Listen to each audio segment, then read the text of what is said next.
I just wanted to start with just a couple of housekeeping things. So I'm Kerry, I'm your engagement manager. My role is to look after your school. That means if you're happy, I'm happy. So that means that you can reach out to me at any point in time. My details will be up on the screen at the end of the presentation. And you really can, when I say that, I really do mean you can reach out for any particular question that you might have, whether it's to do with Naplan that we're going through today or anything else. The other thing that we're doing is we just wanted to make you aware that I will be doing most of this off a PowerPoint, and if we do move on to the platform, we are looking at a school that contains dummy data, so there will be no data that we're looking at that is actually connected to any child in any way. If there's a name that's the same, then it's a pure coincidence. Okay, so a lot of you will have got your Naplan results, and as we were just saying, if you were listening before, we're still waiting for those national figures, but most of you should have your Naplan results by now, and hopefully a lot of you already have them uploaded. If not, we are going to do a small amount of showing how to do that in the system as well. So most of you access Intellischool through either Schoolbox or Simon. So when you go in, you will see something a little bit different when we go into the platform than mine. I access via the native app. You can access via the native app if you would like. You simply just go to your browser and put in intellischool.app and then use the same credentials as you sign in either through Schoolbox or Simon. That's completely up to you. Some people like to do that because you can actually see it on a bigger screen rather than being embedded inside those learning management systems. Totally up to you if you decide to do that. So with regard to your Naplan file, your school will actually receive the data in the exact file that we use to upload. So the settings cog here, in Simon, you will often see the settings cog in a bar that goes across the bottom of where learners and cohorts are. So you will find it either in an administration section or otherwise we can get you permissions. If you know who has the permissions at your school, they can also add you into those settings. So when you go to settings, you then scroll down to data sources and then to file upload. And what you might note in yours is that you will have a number of different types of data sources. So Naplan sits in the completely manual process of file uploading, and to be able to upload your Naplan, you have to be able to see this little blue button over here. If it is not blue and it just has a grayed out unlicensed, for some reason you are not enabled for Naplan. Now, most of you do have the rights to see Naplan, so if that's the case, you definitely need to reach out to me. Just to go through the others, just so everybody's on the same page, your automatic data sources are your learning management system or your SIS. So things like Schoolbox, like Synergetic, like Simon, will all automatically sync here once a day. And that's a good point or a good segue to say when you do upload your Naplan, be mindful of when your daily sync is because you won't see it until after that. So you can go into your automatic, click on this button here, and you will see what time of day the sync happens for each sync daily, and it's usually around the same time. So you can get a bit of an idea about when your school is uploading its data. The manual data sources or the manual upload is for things like ASA, or for those who just call it PAT and don't call it ASA. ASA or PAT is the main ones, or we'll have other ones like Orwell testing also sits in this bucket. These are called manual because you manually start the process, but then it will complete once you've started it. So automatic, you shouldn't have to do anything. Manual, you manually start the process, but then it should complete the process itself. And file upload is that traditional way of uploading any file in. If you don't see your file in cohorts or learners once you've uploaded it and you have had a full day go through and allowed a sync, please do get in touch just in case there's anything that's happened, and we'll make sure that those files go through. So it's pretty simple. This little QR code that you may have noticed on the side, I've just popped up there, that will take you, if you take a little picture of it now with your phone, that will take you to a video tutorial that explains exactly and walks you through this whole process here. Okay, so once you've got your Naplan results in, it's very, well, I'd say it's advisable to start looking at things through the cohort level. So I'm sure you're all aware that you have learners, which is individual students, and you also have cohorts, which is groups of students. And the first place I would look to get a bit of a feel for what's happened with your results for this year is to choose your year level that you're interested in and go to the Indicators tab. So on the Indicators tab, you will get a quick insight about attendance and things like that. But the first things to come up at the top are your standardised testings, and usually Naplan will sit at the top. You will also see your ASA, and you can, using these buttons over here, toggle just to see particular parts. So if you are the literacy coordinator, for example, you might want to see Naplan, and you can use this down arrow here to see the different parts of Naplan. Same with your ASA. And then you can just select English over here, for example, and you can see all those three together. So in this example, we can see that we have a fairly good section of the green bar, which means they're at the strong, what's the word they're using? Strong descriptor, and then exceeding. So we have a fairly large portion sitting here, but we do have a significant one where we are seeing developing skills in Naplan.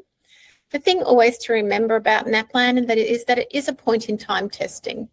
So I often say this every time I refer to Naplan or any of our standardized testings, they are a point in time testing, which means that of course the students are subject to whatever might have happened that day, whether they were late to school, whether they're sick, whether they were away and the testing didn't get done at all those things that we all bring to school with us every day can affect their results here. And so you should never just look at Naplan on its own.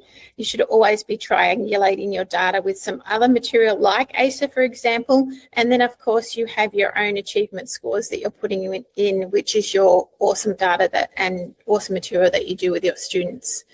Your judgment is always king. These tests are helpful for a guide, for an indicator, but your judgment on what's happening in your class when you're spending that time with your students is the most important thing, and it will never replace that, but it can inform us. So this would give you an overall look, and sometimes when you're looking at different year levels, there will be something that stands out that immediately makes you think you need to go in and search this at any point. So when you hover over these, if we're in the live platform, it will bring up a box with information about it. And in lots of the different tables or tabs in Intellischool, it will, if you click on it, give you more information.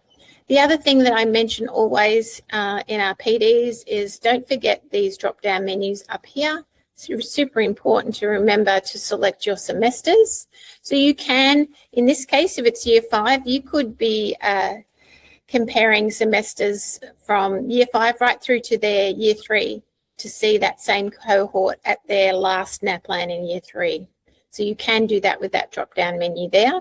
The other thing is with these tables or with any of our graphs, there's also always a lot of information in tables underneath. So this is the first place I would look to see if there's any really obvious patterns. From there, I jumped straight to our standardized testing tab. So just to remind you, if you're not sure, there is a slight difference between what you would see in cohorts and in learners, and there also is a slight difference between what you see in primary school and in secondary schools. So the examples we're seeing here is for primary. Secondaries will have a few more tabs across here, but both of them have standardized testing, and in what we're covering today, they both work in the same way. So you can see in this example, this particular school has ASA, DIBELS and Naplan, and you can simply toggle onto each one to see them. And then you'll see over here on the right-hand side that you have your Naplan. So you can toggle to see the other years that Naplan has been taken for these students. The first thing to notice and the first interesting thing that you see in standardized testing for Naplan in particular, and I think we also do it in DIBELS, ASA, is this lovely blue box around each one. So for grammar and punctuation, numeracy, etc., you'll see the blue box around this middle section, this green section of strong. And that is the norm. That's the standard for Naplan. And if this was live, you would also see that pop up directly. So it would have a little box explaining exactly what the circumstances are within each of these. When you click on this, as you probably know with our stacked bar charts, each time we click on this, it will take us to the students and the information that is relevant to, say, this 27% here for numeracy. Whichever one I'm clicking in, the information below here will change. You'll also notice that there are the results by student, grammar and punctuation, numeracy, reading and spelling here. So the first thing you're looking at when you're seeing this, apart from the fact is this is where the norms are, so to speak. This is what is the expected level is probably a better way to say it, is that you can get a listing of those students, but then we're really interested in what's happening in our information below. So below you would have noticed that each time you click, if you've played around this with yourself, you have these top areas of improvement. So for each of those groups, every time you click, you will get different results here. These blue boxes with the numbers inside represent the number of students, and if you were to click on it in the live platform, you would see the names of those students. The way to read this is that this is the sections that those students were not able to complete, which means these, therefore, are their top areas for improvement. So when you're analysing it, when you're looking at your cohorts as a whole and you're trying to make sense of your Naplan, the first thing I suppose it is good to look at is how do we actually cover these skills? So if we're just referring to this about reading, are we covering them in our current curriculum? Have we not done this yet they've been tested in Naplan? These are all questions that you need to think about when analysing this. A lot of what Naplan will bring up will just be about prompting you to ask questions about what you're seeing in your classroom. And sometimes it will show you stuff that you really don't expect. And when you compare it to other sources, it is a bit of an anomaly, and that's fine. This is all about asking questions of your data and making sure you're checking through to see if it's appropriate, if it's a one-off, or if it is the beginning of a pattern that you might see over time. So if we're looking at this particular area for a group of students, and let's say this covers a large portion of your students, you would be sort of thinking maybe if you had covered it, what else do we need to do? What else do we need to incorporate into our classes to strengthen these skills for these students? What this also does when you click on the different parts of those stacked bar charts is it's grouping your students together for differentiation. So that group of students needs to work on this. If I clicked on another spot in a stacked bar chart, then that group of students would need to work on something different. So you can use it for that as well. But from a wide lens perspective, it's have we covered this? And if we have, are there improvements or things that we need to do or keep in mind as we move forward and for future cohorts? So that's the first place to look at the data. Sticking with your wide lens, you can then look at comparing your previous Naplan results for the same cohort. So in this case, I've got year 5 versus year 3, but if I was looking at secondary, I'd be looking at year 9 versus year 7 results, for example, and I might be looking at one particular thing. So in this case, I'm looking at the spelling for my year 5s, and then when they're in year 3, I'm looking now at their results as well. So you can see just on first look, the most obvious thing is that the red bar, or where the students need additional support, that has decreased. So that's a good news story, and hopefully our other data supports that. But having a look at that is a good way to start to look at the growth from this particular year level. Now, at the moment, you can't pull these up side by side within the one part of the platform. But what I suggest to you is if you are using, and I'm not sure that you can do it with Schoolbox, unfortunately, I don't have access to it. But what you can do is open the native app, open 2 tabs, and have the year 5 results sitting next to the year 3 results in a split screen, or if you're lucky enough to have 2 screens, and then you can see them side by side for ease. So again, thinking about what do we do with this data? Was this what we expected? Did we actually put in some interventions with this group? And so is this what we would expect to see? Or has this happened without intervention? Are there any other shifts that you can see across here? So across all those areas that Naplan covers, the numeracy and then grammar and punctuation writing, you can have a quick look for both. So that's another wide lens way you can have a look and a bit of an analysis on your data. You can also look at your previous cohort. So in our last slide, we looked at the same cohort, but in year 5 and year 3. But you can also look, and this is especially good for when you're thinking about your actual curriculum and what you're presenting each year rather than the cohorts of students, is you can look at what's happened from year 5 in 2026 compared to year 5 in 2025 and see if we see any consistencies in what's doing well, or maybe consistencies in what we're not doing so well. So again, what are our strengths and what are our challenges for our different cohorts, and how does that compare with a different year? And if there are some quite different things showing there, is this something we need to look at that we're doing just simply in a class for this particular group? Or is this something we need to look at with regards to the curriculum and something that needs to be bolstered, perhaps with some different types of activity or skills that need to be done? So again, this is highlighting where there might be gaps in learning for an actual cohort, or that there may be gaps in what you're doing in your classroom and in your curriculum. Hi, Kerry, just wondering, regarding the lists of students, when you click on the numbers next to it, often it says that it's got a tick, I think, whether or not they've actually answered the question correctly, and one whether it's within their ZPD. Yeah. How does it decide who goes in that list? So it does it from, so you will have that sometimes. So you can see in this group, on this one, for example, you've got 4 and 3 and 2. It will mean that they have predominantly in that section, because of course you'll have the higher achievers within that group. So it's within that group, and it will be that they have the highest number within these particular ones. But it might mean that they miss one or other, if that makes sense. And it's usually whether it's in their zone of proximal development as well. So something they should be able to do with a bit of a push. Great. Thanks, Jared. Okay. Another wide lens way to look at your results, and this does depend on whether you have set your Intellischool up to have this data at this level. But again, as I always say, my favorite section here, relative growth. If you look at your expected level here, and you have set your data up this way, and if you're not seeing this, you can get in touch and we can investigate and make sure that you can. You'll see that on this relative growth, I do have all the comparisons together of Victorian curriculum, my ASA, my Naplan, and EA is essential assessments.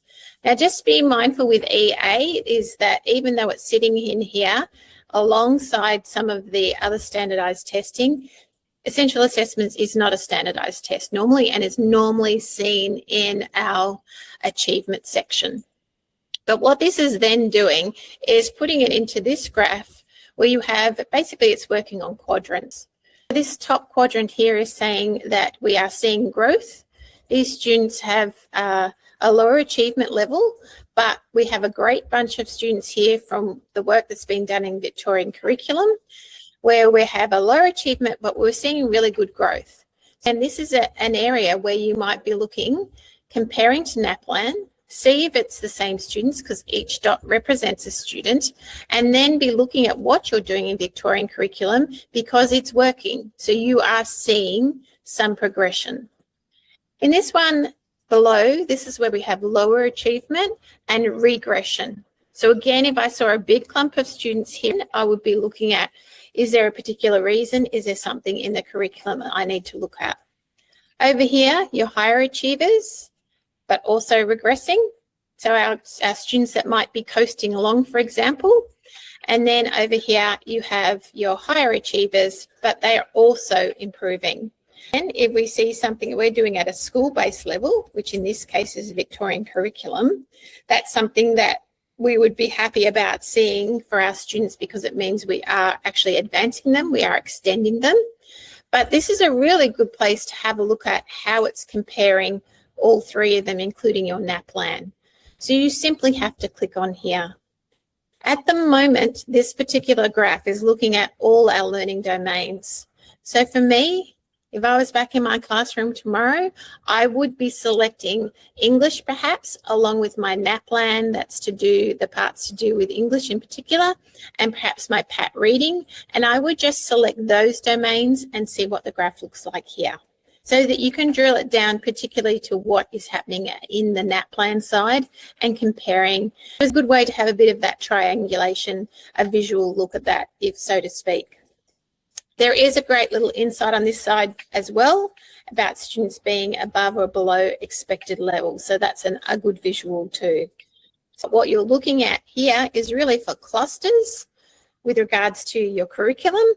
If you're then going for a deeper dive and you see something or a student which is a real surprise and it's not what you're expected, well then you would go into the learners section and look more closely into all the information for that student. We have a number of different places that you can look. Moving in and diving deeper in, and we don't have a lot of time left, so I better get moving. Now we're looking at more specifics. So we're filtering to look at our top areas of improvement and looking at those proficiency levels. When you're diving deeper, when you've identified something, it's good to be able to click on each of those bar charts, have a look at anything that we see that might be standing out as something to action on, and then are there areas where we need to design specific things for students. So what can we use in this skill area that needs improvement where we could help with their individual learning plans? So once you're in this part, you can look at individuals as students, and you can pick out the students here. Then you can click on their names and go straight through to their learners and look very much at an individual level for a student and what would be best. This is also a really good place to go when you're on parent-teacher nights, for example, and a parent will often say, I know I'm pretty good at English or I'm pretty good at maths, how can I assist? This is a really quick and easy way to bring it up and show them that this is something that their student or their child may be struggling with, and here are some areas that they can work on. So it helps from that perspective as well. We do have a lot of schools that use the graphs so that they can then use that to explain what Dibbles looks like, what all the others look like, for example, for Naplan. So you can filter down even further on any of these, because remember, whenever we see the graphs on the top, you will always see on the bottom section down underneath, you will see the individual students. So any of these can be toggled according to whether you want to have highest to lowest, for example. And then again, it's about looking at that proficiency level. Did we expect to see the students we're seeing when we clicked on that band? Has their performance been the same in the other domains? So has there been a real difference between what they're doing in grammar and punctuation and what they have in reading, for example? Did they have the same sort of level of achievement at our last testing? If we have that comparison, is there growth or regression? And you can see that by drilling down in here. Whenever you have two Naplan tests, so in the case of your grade 5s, for example, or the case of your year 9s, or if you're a K-12 and you have all those results, once you have those same tests, the tables underneath here will also give you a growth score, and it will give you a comparison between the last time they did that test and showing you whether there's actually been progression or regression. So that's a really good one to have a look at, and a great place to look for when you're really looking at funding or formal learning interventions. You can get that more of that deep dive. And we're definitely running out of time.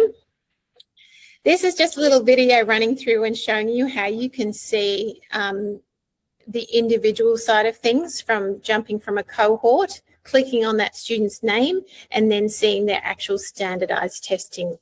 This then is showing you how to have a look at and how to move through what you see as perhaps an abnormality or a surprise and move through to the different students, and then what evidence you might need to actually support any interventions that you find necessary. So where to next? There are always things that you can do immediately, and there are always plenty of things that we can do afterwards. So in essence, you've got your quick wins, and I think the top areas of improvement is a really easy way for our classroom teachers to see that immediately, have a glance, see, they'll know exactly what they've been teaching in their class, and it will be that reminder or refresher about whether they need to go back, but also whether they need to do more in the ways of revision. So it's a really easy way to enact what you find literally the next day if required. It also is an easy way to identify some skills that individual students might need to be working on. Now, of course, as I said, this is always when you're using it as a comparison, and sometimes that will be an anomaly, and you might be able to say, I know that particular student was not well that day. This is not what I would expect. And again, this is where I always say your judgment is key. And then you've got your major projects. So this might be where you've seen some patterns from year to year, so different cohorts, but you're seeing patterns where you think that perhaps your curriculum at the moment may need some sort of revision in a particular area. That's the bigger job. But it certainly gives you information and the data to show where those sort of things or to identify what they are in particular you might need to work on. And I really do suggest getting yourself a big screen if you don't. I know most of us do, but sometimes we sit with our laptop. That's if you're going to have that deep dive into your data, get yourself on a decent sized screen, split your screen so that you can open up the different sections together and have a really good look at it. Okay. Questions, but before we do that, because I know we have hit time and in case anybody has to leave, I'm just going to pop this up. You all found this webinar by going through Eventbrite, but if you ever just want to see what we're doing at the time and you haven't heard from me, you can just go to the Intellischool page on Eventbrite. So we have got some more data champion ones. We've had our first one, which was really successful, and there'll be more things coming up. Here again, that QR code. If you would like to use that to get to this exact page, take a picture of it now, but I will be sending this recording out to everybody. And then the last thing, your video tutorials. So there are in particular 2 tutorials that are about standardized testing in learners and in cohorts. They're not long, but they do go through how to read it and how to make sense of it. So that might be something you would like to look at. We do have some previous webinars that go through this as well. You might like to look at those as well. But there are my details, and if you can't get me or if there's something technical going on, then you need to go to help@intellischool.co, and it does mean co, it is not com. So I just want to repeat that you are most welcome to reach out to me at any point in time. Sometimes you just need somebody to say, yes, that's the right button to push, or yes, you're on the right track, and you can keep going. If I'm there, I will certainly answer your call or your email immediately. If I don't answer, I will get back to that as soon as possible, as soon as I can. So I'll pause. Any of you, please, if you need to leave, please feel free to do so because we have run over time a couple of minutes. I will be sending out this recording, but I will hang around for any questions that any of you might have for the next few minutes. So, hi, Carrie. Hi. A quick question for you. Yep. We're trying to understand the ZPD score and how you're arriving at that. So your ZPD scores? Yes. Sorry, you went a little bit fuzzy and I didn't quite hear it. And the second part of your question was, and how we what? Sorry? How do you arrive at that score? So it comes from the norms that are supplied. So that's zone of proximal development from whatever testing that you're looking at the time. So that's where that's coming from. With regards to the scaling and that from the testing, it all does come over from the test.